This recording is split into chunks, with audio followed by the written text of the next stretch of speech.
and so we can now listen to Alex Van Breedam. He is an expert when it comes to supply chain economics, and he is going to detail how he sees the supply chain challenge and what we need to do to tackle it.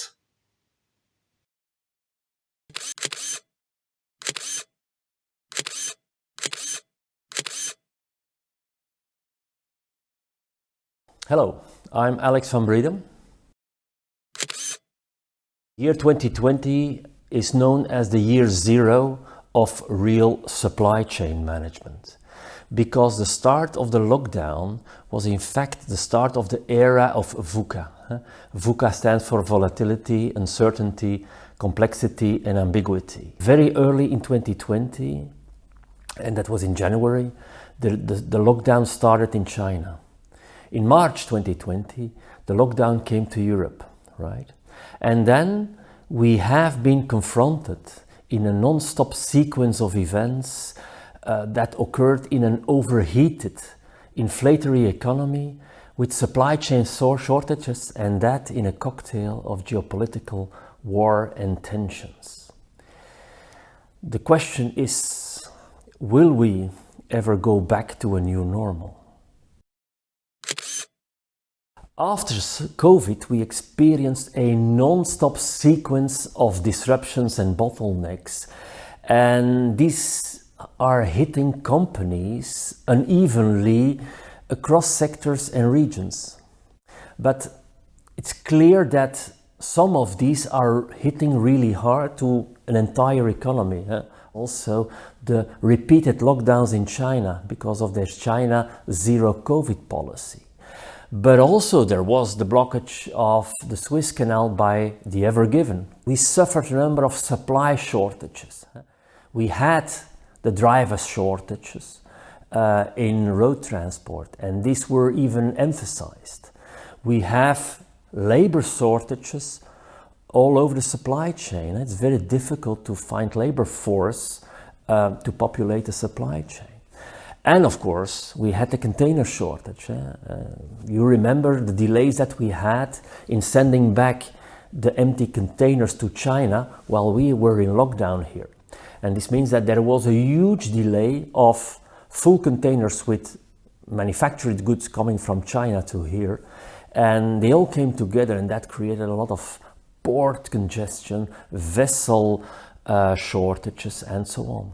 Besides of this capacity type of shortages, there were also shortages of semiconductors, which create for the automotive especially and the electronics sectors a lot of disruptions. And also construction material shortages. Remember the price of wood was skyrocketing. This has created a lot of damage for many other sectors. Besides of that, you also have the climate related type of disruption that we now for the first time experienced. All these heat waves and the droughts has created supply chain problems. Just to give one, the barging on the Rhine was not possible at certain moments. This has pushed companies to use road transport again. More and more we see geopolitical problems. We have the Russia-Ukrainian war now, and we suffered a lot of energy crisis. So the energy dependency also from Europe of Russia became very clear and became a real high risk also for European companies and their energy supplies. And of course, Europe suffered even more disruptions. Another one was, let's say, or you call it a bottleneck, was Brexit. And of course also the mobility pact. This, let's say, limited the free mobility of drivers and transport companies all over Europe, and has created, let's say, or will create a lot of empty drivings all over Europe. All these issues happened in an economy which was hit by a very high inflation rate. So inflation was skyrocketing, above 10% even. What were the reactions of the companies? Well, we moved from a just-in-time philosophy to a just-in-case philosophy. This means that a number of companies aggregated inventory because they want to be sure to anticipate on later disruptions to be able to deliver at any moment to their customers. So increasing inventory was a way forward on short notice for those companies. But of course, increasing inventory means that the utilization of their warehouses increased, and full warehouses in the hinterland creates congestion at inland container terminals and at seaport container terminals because the containers could not be transported immediately to the warehouses. And of course, inventory also means additional risk of obsolescence. So this inventory increased the costs for most of the companies because it was the immobilized capital and the capital cost of the inventory, but also on top of that, detention and demurrage increased, and also depreciations because of obsolescence increased. So inventory is the first, let's say, action that was taken by most of the companies to be sure to secure delivery to their customer on short notice. Second thing that we saw is that companies try to increase their resilience by putting a lot more attention to supply chain risk management. Most companies start also to map their supply chain, but there it's not sufficient to look in the first tier. You should also go to the second tier and third tier suppliers. You build in a kind of redundancy, a kind of backup in your supply chain, and sometimes it has even been called China plus one strategy. So the China plus one strategy is a good example of, let's say, what we call nearshoring. It's all about reshoring, but nearshoring is to have a more local, let's say, European supplier besides your Chinese supplier, friendshoring. And we see that typically, for instance, for US companies. So they switch to other companies, like for instance in Vietnam and Cambodia, and they call it friendshoring because these are countries who belong to the same, let's say, geopolitical cluster. And yes, this means that more and more we see, and this is a very, let's say, strong tendency that we will see also in the coming years, is that geopolitical issues are entering in the supply chain. A lot of companies experience that famous bullwhip effect, where you see that demand in the supply chain creates a lot of disruption and bottlenecks because the demand is overestimated. So you order more than you really want.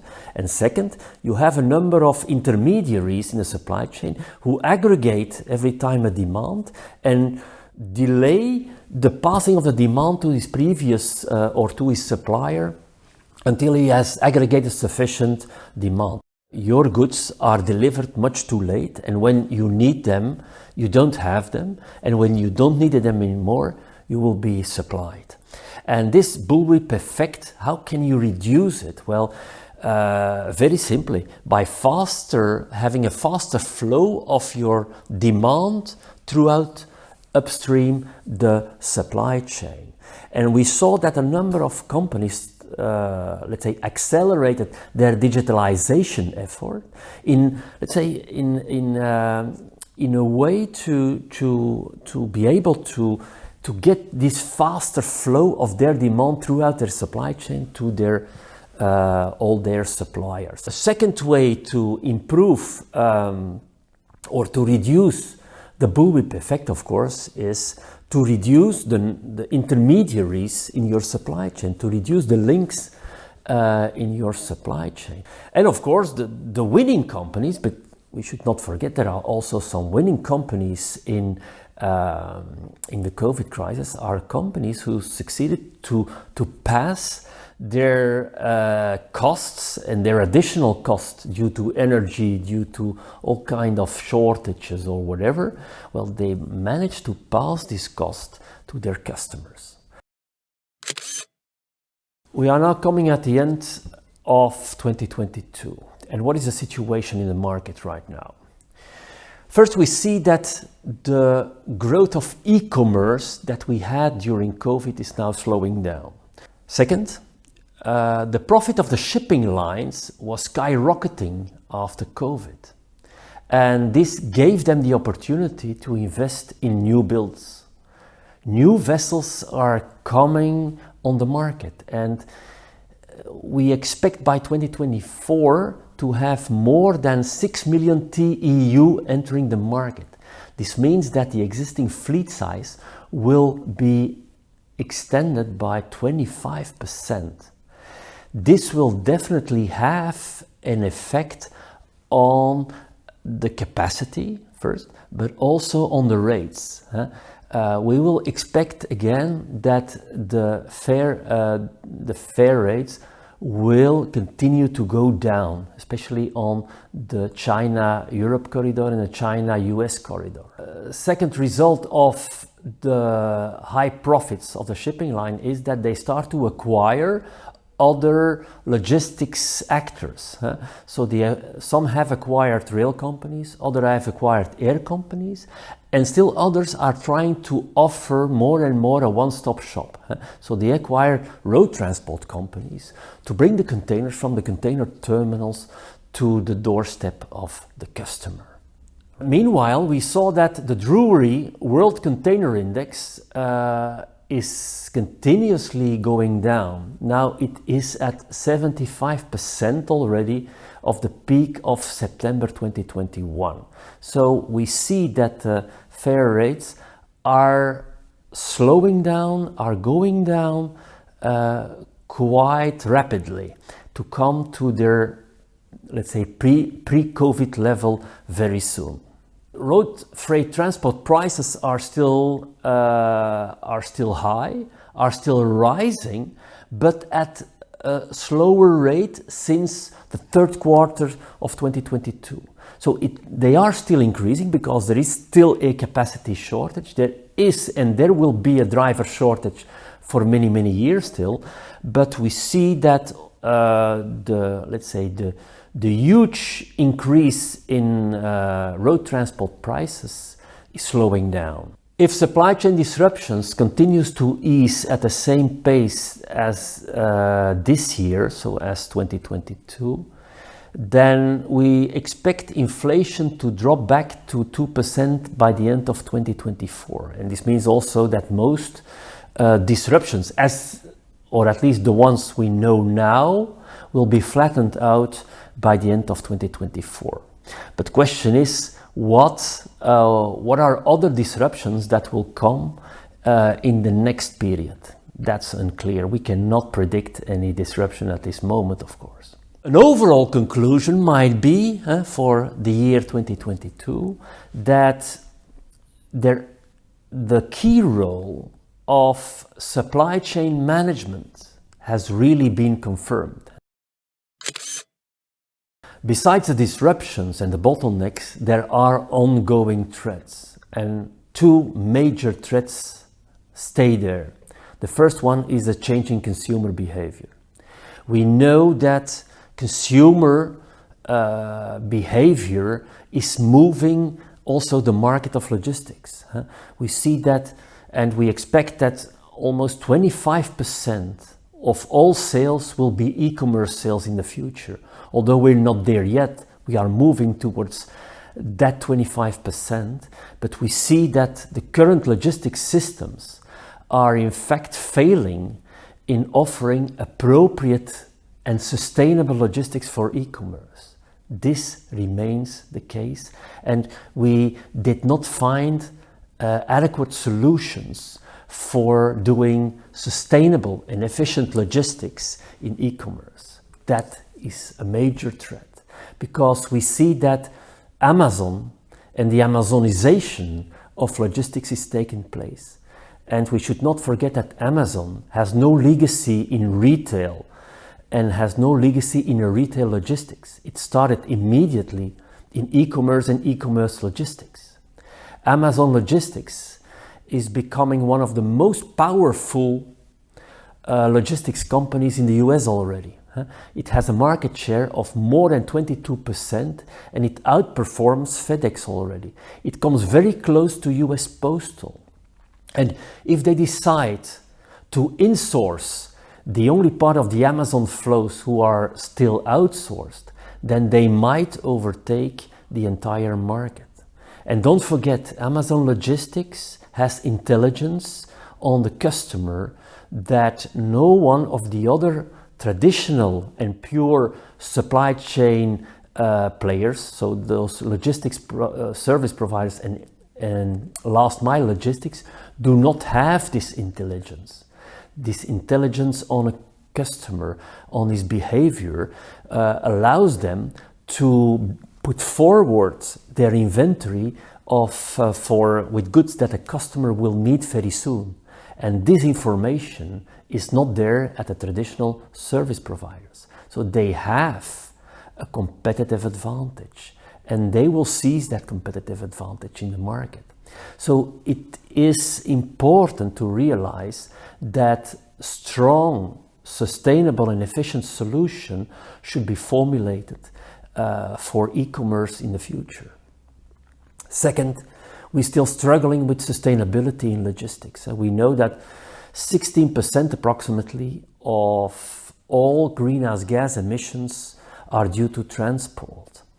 And I noticed that after COVID, for a number of companies, it appears that sustainability has been pushed to the background with a pretext that disruption is taking a lot of attention, and this is true. But maybe there has been and there is still an opportunity to move ahead in the sustainability direction, but also to move ahead in anticipating to these disruptions by using the same solutions, and this is often forgotten. Moreover, if we look to technology, to a more sustainable logistics and transport, we see that technology is not there yet. There is no, let's say, profitable business case to be made for battery operated trucks or hydrogen trucks still.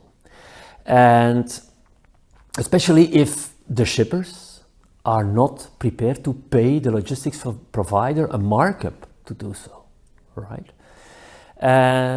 What we see now is it's a kind of transition towards more sustainable fuel, which HVO and biofuel, but also dual fuel and all kind of these applications are already a step forward, but still it is far from being emission-free at this moment.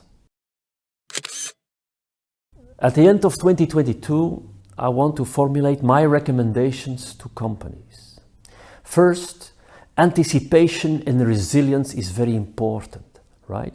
So anticipation means that you cannot predict this kind of disruptions, kind of, let's say, events and exceptional events that might pop up. But you can try to anticipate by preparing your supply chain to be very resilient in case of a disruption. And the first thing you have to do is, of course, mitigate all possible risks by, let's say, doing or by conducting a stronger supply chain management. You have to have updated business continuity plans.